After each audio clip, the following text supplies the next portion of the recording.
Yau kwana 80 kenan. Muna ganin kwana 80 ya isa a ce ko me ake yi, an san abin da ake, an yi shiru, kowa ya yi shiru, in ba mu tashi mun kare kanmu ba waye zai kare mu. Yan uwana mata, su mata sun sace su suna can da su a daji. Allah ne ya san me suke musu, wannan wata irin masifa ce. Saboda haka wannan abin yanzu muka fara shi.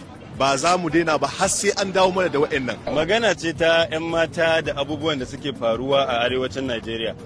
An kwashe mata a makarantar Zamfara da ake ce mata Fugus, an kwashe a Nasarawa, an kwashe a Dutsen ma. Gwamnati ba ta yi komai a kai ba, yau kwana 80 kenan. Muna ganin kwana 80 ya isa a ce ko me ake yi, an san abin da ake, an yi shiru, kowa ya yi shiru, in ba mu tashi mun kare kanmu ba waye zai kare mu. So magana ce ta gaskiya, abubuwan suke faruwa a arewacin Najeriya mun gaji da su. Yau a ce an yi mistake an dasa bam akan yan maulidi, an ce drone ne, an ce menene, ya kamata mutane su gwamnati ta sani cewar mu ma rayuka ne, kuma mun zaɓe su ne don su mana abin da ya dace, ba mun zaɓe su ne su je su zauna office suna kallon TV ko suna abubuwa ba mu san me suke yi a office din nan ba. Magana ake ta dawo da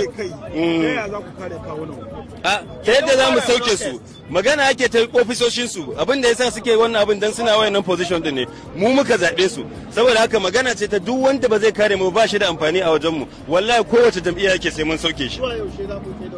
Babu ranar tsayarwa, babu ranar tsayarwa. Abubuwa da dama suna faruwa a arewacin ƙasar nan wanda al'ummar mu sun yi bacci mai yawan gaske a fannoni da dama.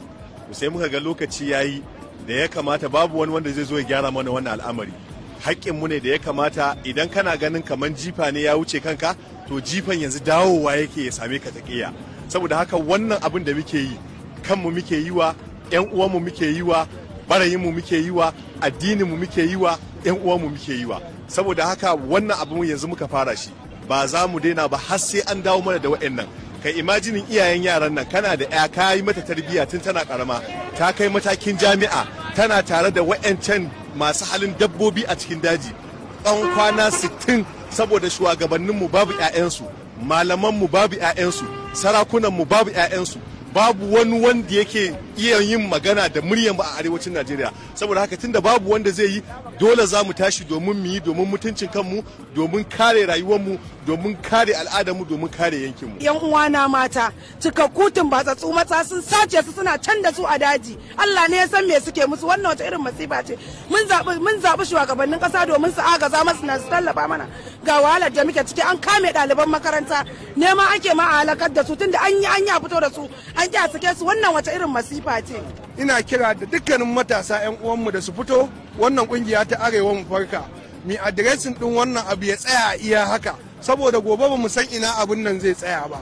Saboda idan kana jin cewa ba yakka a ciki ko ba ɗanka a ciki, kana jin abu a wani waje, gobe zai iya dawowa ya zo inda kake. Don haka muka fito wannan abu, ba mu san ranar denawa ba har sai shugabanni sun tsaya sun magance mana wannan matsalar da muke ciki.